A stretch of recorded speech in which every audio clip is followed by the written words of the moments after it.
Hey, this is the Nature Boy Ric Flair, and believe it or not, whether you like it or don't like it, learn to love it, because you have to listen to Wrestling is Real. It is the best thing going today. Woo! The worldwide leader of podcasting excellence, the king of podcasts radio network proudly presents The Wrestling is Real podcast, because wrestling needs us. We have Revolution coming up this weekend on pay-per-view. We just finished up with Elimination Chamber. And to bring up what really comes around for WWE right now, which I'll talk about for initially because we had the fall from Elimination Chamber this weekend. We did the post show, yours truly. You can find it right here at kingofpodcasts.com. Been about 30 minutes and talked all about it. I'll have a few things I'm going to say about that first, and then we're going to move along and preview AEW's Revolution this weekend. Jam-packed card. It's nice that they don't have as many shows as they did last year, because, I mean, to take that time off from Full Gear to now. And remember, we were getting so many shows that we were doing back-to-back, all out, all in. You had, Double or Nothing, Forbidden Door, all within a couple of months of each other. And that was a lot. And, I mean, yeah, they're going to do like 8-9 pay-per-views. I get it. But, to get that little bit of time off and to get to the Revolution here and give it some breathing room, that was good. Because there's a lot that they did in AEW to get to this point, because without MJF in the picture, moving on to Undisputed Kingdom, other storylines went along and moved along. So there's what they've got. Now, let's move along into the picture when it comes to Elimination Chamber and the fact that the ratings did not do so well. You got to ask yourself, why was a drop off? Because it dropped from what was the previous week, 1.7 million viewers. It dropped about 1 million viewers. Which means 100,000 viewers. Excuse me. So it was a little bit of a change. But why? When you think after pay-per-view, why didn't we get a jump? There's no sports going up against it. So what was going on? In the results, when you look at it, okay, you didn't give us too much in terms of matches to really, really get things up and worked up, right? I mean, the matches you had that were announced prior to the night, Shinsuke Nakamura and Sami Zayn, we've seen that match many times before. Probably better matches in NXT because they were allowed to do a little bit more in the ring. A street fight with New Day and Imperium. Okay.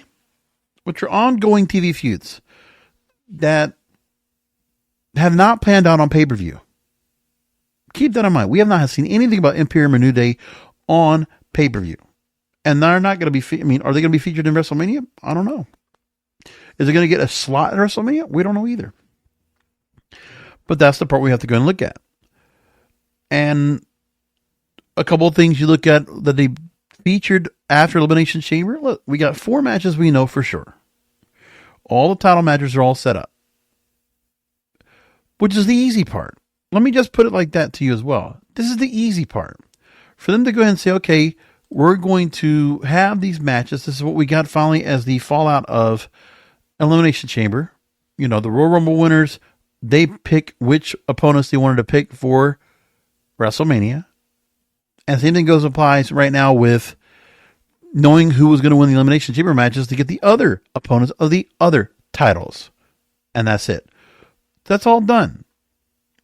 Now, what else is anyone else going to be talking about or worried about right now in the meantime? What is everyone else going to be talking about in the meantime? That's the question. Because right now, if you really needed to pay attention to what was going to be happening on TV, well, what have you done in storyline on television to make you really care about the feuds? Let me explain it to you like this. So if we had Seth Rollins and Drew McIntyre, there's been more than enough back and forth between those two. Okay, we know what kind of match they're going to have. What else can they possibly do to go ahead and build heat up for that match? Build the interest for that match and what it's going to be. Rhea Ripley, Becky Lynch. There's a lot that they could do with that. That's why they featured that at the start of the night on Raw. Io Sky and Bayley, there's a lot of story behind that. What else could you possibly do in this portion of WrestleMania? Those 4 matches are spoken for themselves. As for Roman Reigns and Cody Rhodes, there's a lot to be said. Seth Rollins has injected himself into the picture. The Rock has injected himself into the picture. What else? Like, there's a lot of things missing, a lot of elements right now in the mix for that. We have multiple angles within the Bloodline storyline, which is always the one that kicks and is in front of everything else right now. It is the one with the most presence, and they've strengthened the storyline because The Rock is part of it.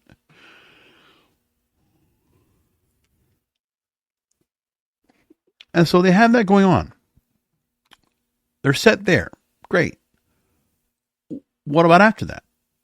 How about some other matches we have set up to build out the rest of WrestleMania 2024? Like, that's the other question you got to have. The undercard. What's the undercard going to be? You need to fill the rest of the night. This was the easiest part. Okay? Now we see Gunther. Apparently, there's a tease now that it looks like Judgment Day is going to go after his Intercontinental title. And Logan Paul, we don't know what they're going to do with him yet. We still have to have this set up. If it's going to be Randy Orton. And if it's going to be Randy Orton and Logan Paul, they'd set it up. We have to go and see if they're going to put that up on SmackDown. And as for AJ Styles and LA Knight, we have to wait and see if that's going to be set up on SmackDown as well. That's what we're waiting for. But right now we don't have enough information on what the undercard looks like. We're looking at potential matches. We're looking to see what they're going to do, but let's go and talk about it real quick. So as we have talked about already, most likely Dave Meltzer's even basically finalizing it, putting the rubber stamp on it, that Randy Orton and Logan Paul and LA Knight and AJ Styles will take place at WrestleMania 40. And Dave Meltzer, Wrestling Observer Radio, transcript by WrestlingNews.co, they said that AJ Styles will also take place at WrestleMania 40. Orton versus Paul, Styles versus Knight are listed on internal documents for WrestleMania 40. So we know that's already been set up.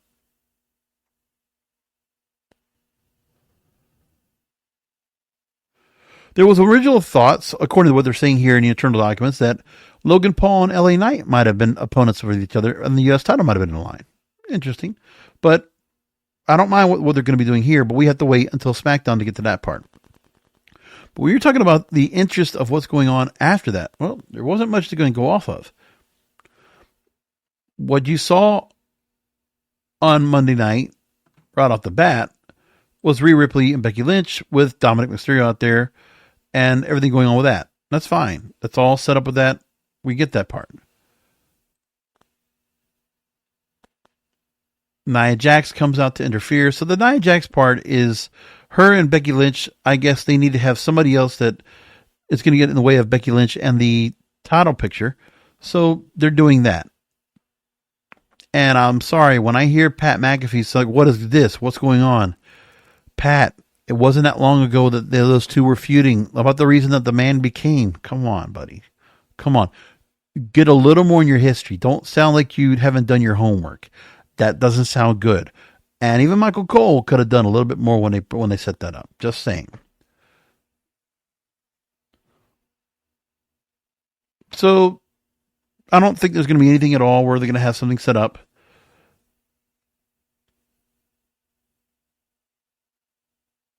And we had Zayn and Nakamura. And then we move along. Chelsea Green, Raquel Rodriguez. Okay.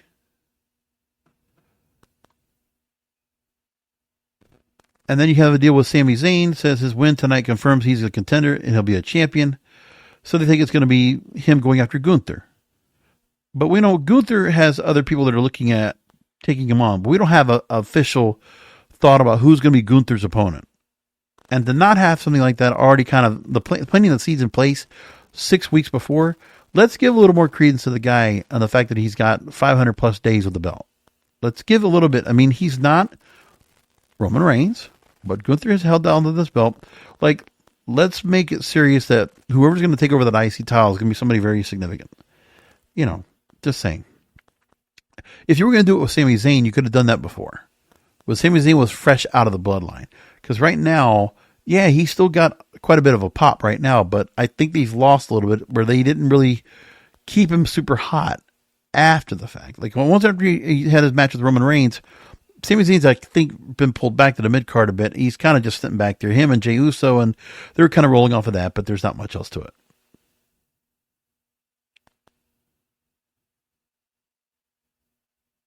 And then Gunther comes out and talks about how he beat Jey Uso, and there's the whole idea of where, okay, they had that IC title match, and Jey Uso's not in the picture. And Gunther's trying to call out who will be his opponent at WrestleMania, so Judgment Day comes out. But again, it's just smoke and mirrors. We don't know if it's going to be Damian Priest. He's not going to be cashing in his briefcase. But Damian Priest says he wants to add more gold. And that's it. But they're not really saying who's going to be. That's the part I want to go and figure out. Like, okay, let's get to the point of that. Like, I need something more to be brought up about that. That's the whole point.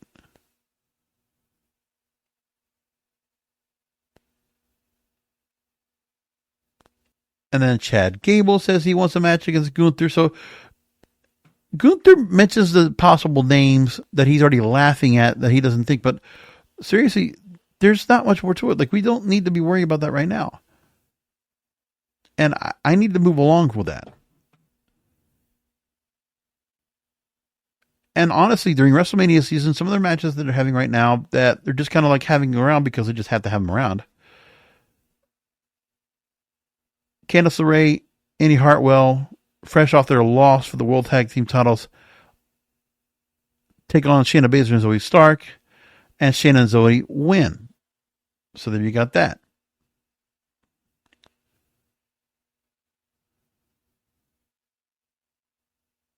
And then Drew McIntyre comes out. And, you know, for him, not so much about the Seth Rollins thing right here, but I think the Drew McIntyre CM Punk feud is what we want, and we're not going to get that for WrestleMania. You know, there's not much can be said about CM Punk being fragile, but he is. He's injury prone. And that was one of the things that never was really taken into account, aside from the fact of how he is as a cancer in the locker room, which we've learned has been pretty specific as we learn more and more every week.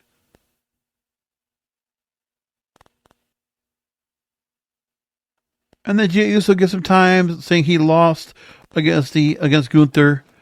And,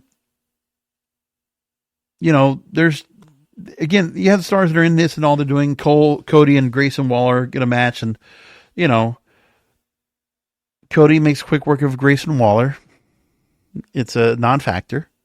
Grayson Waller in the main event. I don't know if that really means much, but I guess some people will think it is.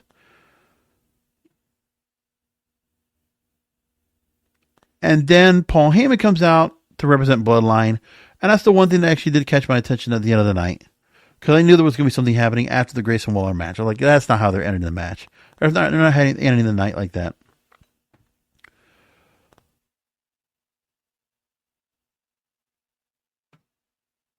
And then Cody, because of the threat where Heyman comes out here and says he needs to go and back off of the whole idea where he was going to go ahead and go after Roman Reigns of The Rock, the whole threat of going after The Rock. Which would be the thing, going after The Rock. Cody says that, you know, the bloodline isn't hunting me, I'm hunting them. So, very little they did when it comes to the bloodline storyline with Cody and them, and that was all we got for that. And then Rhea and Becky at the very beginning, which that got all, you know, diminished because of Nia Jax being involved.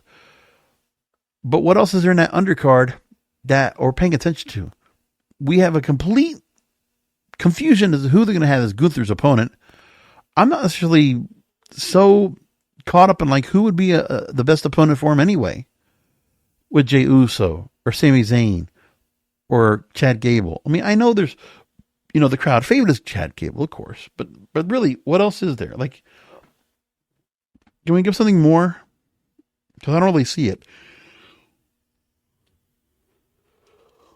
And that's the part I got that's kind of getting to me anyway, and I'm just not sure what to say about that. So I'll bring up a couple of quick things that have not been said yet here on the program that I should say, because there were a couple of passings we had that were significant in the space that we should bring up. I'll go in the order of the most recent. So passing away, real name Mike Jones, WWE and WCW star. In WWE, he was Virgil, in WCW, he was Vincent and part of the NWO. So we learned that he has passed away. And he had been dealing with numerous health issues in recent years, including a diagnosis of dementia in 2022 and 2 strokes prior to that. Sister stated he never had cancer and had been previously claimed. Virgil, before he became Virgil, as the sidekick to the $1 Million Man Ted DiBiase, he got to start as Soul Train Jones in the CWA in Memphis and was the bodyguard of Ted DiBiase. He never spoke, but in early 91, he broke away and became his own man with Roddy Piper by his side, and fans got to hear him speak for the first time when he turned babyface. Virgil was a rib on Tootsie Rhodes, real name Virgil Runnels. Years later, when Jones signed with WCW, he was renamed Vincent, a rib on Vince McMahon. And for a known for a short time, he was known as Shane, a rib on Shane McMahon. That's funny that he actually did that to the guy. He worked on independent shows for many years at WCW folded and went back to WWE in 2010 to reprise his bodyguard character for Ted DiBiase Jr. So, condolences to his family, and unfortunate to see him go ahead and pass as such.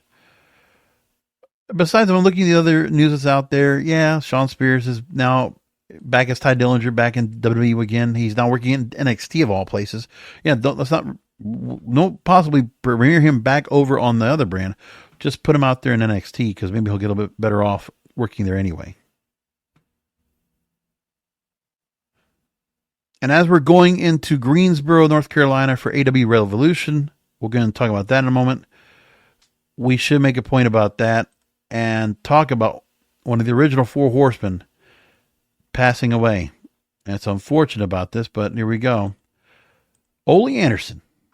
He has passed on. And there's a few more things I'll bring up real quick before I go ahead and get back to dropping off Elimination Chamber. There's a few more things I'll say, but let's go ahead and make this point as well. New York Times reports he was one of the original members of the 4 Horsemen. He died at age 81. And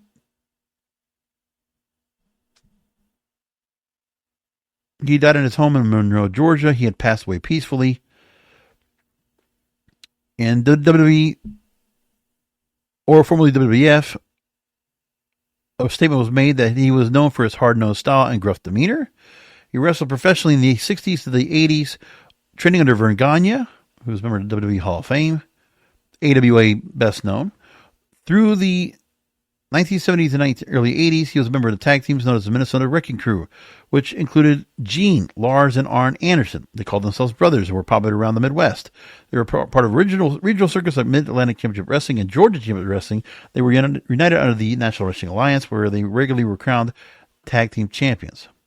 And in the 80s, Mr. Anderson teamed up with Arn Anderson, Ric Flair, Tully Blanchard to become the 4 Horsemen, the initial 4 Horsemen.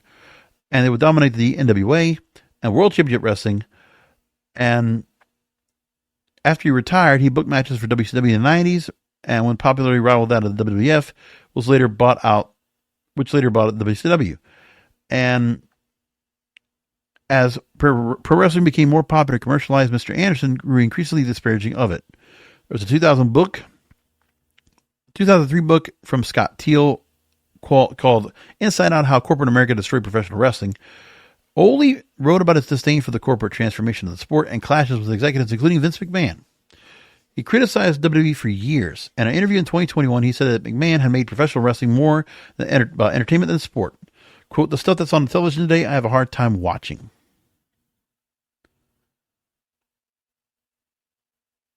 He was born Alan Robert Rogowski, September 22nd, 1942, St. Paul, Minnesota. Was interested in pro wrestling as a career after serving in the U.S. Army, grew up in Minnesota, and he was exposed to pro wrestling by watching Vern Gagne and AEWA. Or Vern Gagne before he made AEWA, right? All pretty much the same thing.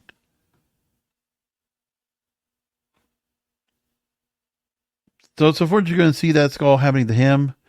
What can you say about that? CBS Sports put out a thing about potential matches and superstars that we could see, and what could be interesting right now going forward into matches later in the year for WrestleMania, just see what will happen, what we might get. But even when I look at their story, they don't have much more to say about anything about the stories that we have and who they're going to be having out there. but they're not saying much about what other matches there are. And we're not getting much about that at all. But why WWE is not more WrestleMania-centric across everything over the next 6 weeks? Well, we need to build up some storylines. We need to build up some matches. You're only got 4 matches on the card 6 weeks away. We should have more set up. Or at least we should start getting things set up right away. We should get 2 more matches set up on the card. Like Knight and Styles and Paul and Orton should be set up this week. Let's get it ready. Let's go. Get it done. Like all this other stuff needs to be going by the wayside. Let's get the rest of the matches done. And so you can get everything else set up so you can start setting up storylines for all these other matches. But they haven't done that yet. Not yet.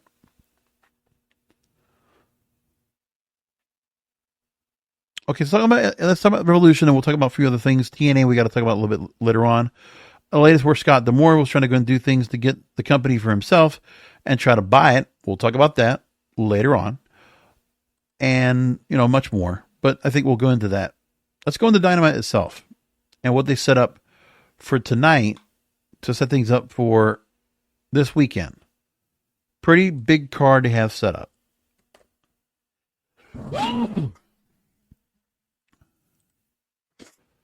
Several things announced for tonight. Sting's final Dynamite. That was the big setup for Revolution. And a trios match with Eddie Kingston, FTR, against Blackpool Combat Club, and Chris Statlander against Sky Blue. And Sky Blue getting help to beat Chris Statlander with the help of Julia Hart. So they got that going on. And they did a setup where Adam Page said he wouldn't be able to compete. They swerved, and Swerve comes out. And Page says, I didn't expect this to happen to you, but you can't escape destiny, and I'm going to win the World Championship at Revolution. Samoa Joe comes out, says both of you are hungry, accomplished wrestlers, and the only reason you're hungry is because I'm starving your ass, and as long as I have this championship, there aren't going to be any more meals come dinner time. And just says, whether it's one of you or both of you, I'm going to whip your asses. And then Page hits Strickland from behind with this crutch. So Page and Strickland continue their feud, and, how's that going to turn out when it comes to their match in the 3-way match at Revolution? Young Bucks, we had a whole setup where Ric Flair was looking to go ahead and, connive with them, which didn't happen to be happening. And that Matthew and Nicholas wanted to conduct their exit interview with Sting, and they were looking for him. So Blackpool Combat Club beats FTR and Eddie Kingston. And then Chris Jericho fought Atlantis in CMLL 30 years ago, and he gets to wrestle his son, or Atlantis Jr., So they wanted to go and set that up. Interesting. And Chris Jericho coming out as Lionheart. So very nice touching tribute to that. I like those kind of things happening where they set these matches up. Will Ospreay now is full time for AEW. No more New Japan. He's ready to get back in here. And right off the bat, Don Callis comes out with a family. And he says, we're going to have a family feud. Ospreay and Takeshita at Revolution. That looks fun. That looks really good. Pretty good match with Orange Cassidy and Nick Wayne. They set that up, and Orange Cassidy still won. He's retaining. And then you also had the setup with Matt Taven, Mike Bennett. So Undisputed Kingdom, obviously getting their part right there. Rocky Romero, Trent Beretta from Chaos, all taking on each other. They got that set up. And, a couple of storylines at the same time being melded together in this storyline, which is good. And Chris Jericho does beat Atlantis Jr. And the Young Bucks come to the ring. Some fans at ringside are wearing Sting masks. And one of them in the stands was Darby Allin. Then Darby Allin jumps the Young Bucks. And then Flair comes out. And Flair's handed the bat. They thought he was going to turn heel. But no, he turns on the Bucks. And then Sting comes up from the rafters. We get the old WCW Crow Sting, and they even had the hanging bats from his final Nitro promo to put a little touch on it. A little bit of mystique, a little bit of history, some symbolism to round out Sting's career. Because it's obvious that Sting, as he finishes out his career, his second life as the Crow has been really wonderful. The dark side of Sting is what everybody's going to remember. They will not remember the beach blonde surfer Sting. This is the guy they're going to remember, because everybody thinks this is the cool Sting right here. And thank you, Scott Hall, for recommending this to Sting in the first place, because this worked out so well. And we enjoy the character. And by the way, Sting, to finish up his career after all these years, what is he, 64 years old, whatever he is now, and all this time. Again, we're talking about what? Going back to, like a 40-year career, Dingo Warriors, up until he comes into WCW. Ric Flair makes him a made man. And, Sting was just put a certain way. And you know what? One of the things I will say that Sting was pretty well booked by Eric Bischoff during his time in WCW. I will say that. Sting was well heralded. I wish he never went to WWE, right? I wish he never went there. I actually like the fact that even though Sting got hurt, unfortunately, and had to go and bow out, I mean, fine, he got his match, his WrestleMania moment over there. He didn't get the win, of course, against Triple H. But at least we got, something of him. The crowd got a chance to go and see him there. Listen, WWE fan acts, we want Sting. We want Sting. Okay, well, you got Sting for a little bit. You got him. The way they brought him in, that was pretty cool. I'll give him that. So, but for me, to see Sting here in AEW and the way they're going to set it up where his final match is coming up here, Young Bucks and Darby Allin's a part of it. I'm really curious as to how much Darby Allin's going to benefit from having Sting at ringside all this time with him. I don't know what to think about that part. That's the part that really is interesting to me overall. And I don't know what to really say about that, but I'm really curious what everybody thinks about that. So in the pay-per-view coming up this weekend, let's go ahead and do it. A little bit of preview predictions on it. I will do a post-show right here, kingofpodcasts.com, right after the event. So let's go into it. First off, we'll start off with, BCC. So I guess BCC and FTR, that match is scheduled to come up. That's why they set everything up like they did. So yeah. I will take, I'll take FTR to win because they'll probably pair out the match. That's what I think. I think FTR comes away with a win over Moxley and Castagnoli. Ospreay and Takeshita, man, that is tough, but I'm looking forward to that match. I will say, I'll go with Ospreay. No, I'm going to go with Takeshita. And I think Ospreay is going to break off of the Don Callis family, and that will be a setup for things coming up to Ford. And I'm wondering if Jericho and Ospreay will they then pair up with each other to go and take on the Don Callis family. I'm curious about that. Could be like that. I wouldn't be surprised by that. And then what else do we have here in terms of matches? An all-star scramble match we're going to have. So Chris Jericho, Wardlow, Powerhouse Hobbs, Lance Archer, Hook, Brian Cage, and two more names left to be mentioned. The winner will receive a future AEW World Title match. Ooh, wow. That's going to be tough. I'm going to take Powerhouse Hobbs for the win. I'll take Powerhouse Hobbs. I think they're going to try to set him up for that. And I'm thinking that I don't think Samoa Joe sticks around with the title. I think we're going to see a switch on Sunday. I really do. Now, AEW TNT title match.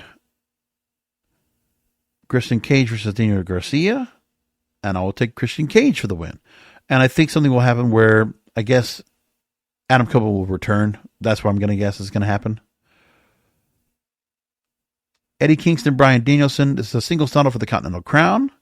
If Danielson loses, he has to shake Kingston's hand. Oh boy. Now, at Full Gear, they set up the Continental Crown. And boy, oh boy. I think they're going to give Danielson the win. I think Danielson takes it. Thomas Tony Storm, accompanied by Mariah May and Luther against Deonna Purrazzo for the Women's World title. I will take Tony Storm to continue to win. Even though Deonna Purrazzo, I think she's great. I don't think they're going to make the switch on that yet, but I think their feud's going to continue. It should anyway. But then more than anything, I actually would like to see Thomas Tony Storm and Deonna Purrazzo go to a draw. Wouldn't that be nice? I would love to see it go to a draw.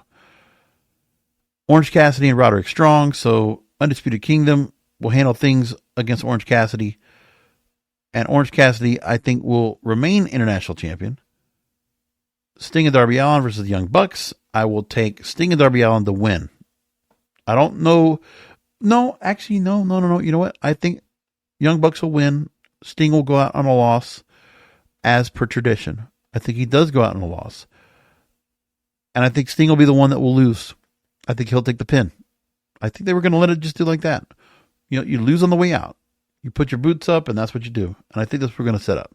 Tornado tag team match, by the way. Sting's retirement match as well. Make that point clear. And as for Samoa Joe, Hangman on the Page, Swerve Strickland, 3-way match, AEW World Title, I will take Swerve Strickland. No doubt about it. Swerve Strickland for the win. I will take him on this. That's where I think he's going to go with that. So let's move along to a couple other things before we wrap things up. All right. What I think now more than anything is, with TNA, they're an interesting story about what they're going to be doing going forward and what's going to happen to them. Now, one of the things we learned about it was that Scott D'Amore, a couple weeks ago, we heard about him leaving and Anthony Ciccone replacing him.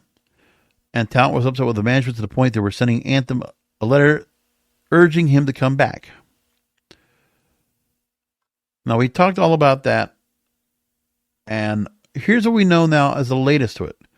We know that Scott D'Amore went to Anthem with an offer to buy TNA outright with the backing of a major banking institution before Hard to Kill, but it was rejected. And that Dave Meltzer wrote that one noted for clarity that was $10 million plus assuming all existing debts the company had as well as the trade debts, so that Anthem itself would walk away with $10 million in the bank out of the deal. And the D'Amore Group believed the company value was between $7 million and $12 million. Anthem turned down the offer cold without a counter offer made. Interesting. And what is Anthem going to be doing, first of all, as one of the bigger changes they're going to be doing? Well, they might be taking themselves off the road a little bit. And here's what we got on that. Dave Meltzer on Wrestling Observer Radio says that TNA Impact might be looking to do their show live and weekly. That's the plan. And they're looking at various venues right now. And here's what Dave Meltzer said so far. One of the things they've been looking at is it's not just going to happen anytime soon, but they want to go live. The idea is to go live and have a location where they would go every Thursday. Full Sail University is one of the places they talked about, and that's probably other locations as well, which would be really tough. Because Orlando already has NXT every Tuesday. But before he was ousted, Scott and Lou D'Angeli and Ed Ornholm went to Full Sail and scouted it out. And that's where they wanted to go. The one thing with Full Sail, if you remember, it has a great look for TV for a 300, 400 seat building. But, because a lot of the buildings of that size don't really look good for TV. There's some cost savings because you could do it what NXT did, have the students work on the shows, and it gives them work experience. So there's that. And it's something on campus that you can let the students in for free. But I thought Full Sail in NXT was a big success. They made the move not to go back as a dependent for whatever reason. I don't really know, but yeah, that was talked about. Full Sail is still one of the locations they're talking about. And that the idea was under D'Amore, and it may be delayed. And it may not, some of the talent knows about this, but maybe a few test runs towards the end of the year. The mentality was to go live in 2025, and of course, with D'Amore not there, they might also scrap the idea because it's obviously a lot more expensive to run live every week than to tape into different CDs. We can sell some tickets, although they don't sell a lot of tickets. If you're going to run every Thursday night at Full Sail, you're going to have to give those tickets away for free because it's not like people are going to pay for tickets in that city every single Thursday night. It's not happening. That was a thought. And you know what? I think TNA can stick with the programming setup that they have right now. It's tough for them to go live. It's too soon for them to do that. I don't think you're going to do much of the change of the format to get them any bigger than they are. They have the Thursday nights. It's set up for them. And, they're going to get what they're going to get. Listen, you're not going to pull anything bigger for a live audience on Access TV. It's just not going to happen. To get to the 100, 125, 150,000 viewers they get right now, the idea of going live, that they think they're going to be able to pull out a bigger audience. Now, if they were streaming somewhere else, that could be something. But we're talking about Access TV. They just don't have that much room to go with. There's just not much there. And I think it's a struggle for them to go and do much else with what they're doing right now. I just think that's where they are with that. I don't see much more that can happen with them that can really make the change. And with that said, we're going to leave it right there because it's time now for me to go ahead and drop off. I'm going to go ahead and let everything go.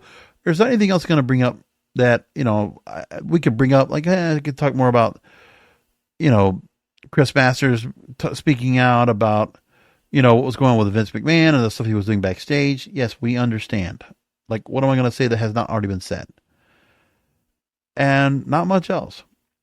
We're in the middle of back-to-back pay-per-view weeks. And so I did a post-show for Elimination Chamber. Do a post-show for Revolution. We'll just do all that. And we'll keep it short tonight. Short and succinct. I think it'll work out to that. By the way, Tama Tonga from New Japan Pro Wrestling will be making his way to WWE in the near future. I wonder if he joins Bloodline, if he goes to NXT. What's next for him? Don't know yet. But that's an interesting story nevertheless. All right, let's go and leave it there. We're going to come back this weekend with AEW Revolution. We'll do a post show. It's going to be awesome. I'm looking forward to it. And so until we continue to talk with each other after AEW Revolution, come back for another Wrestling Observer podcast because wrestling needs us.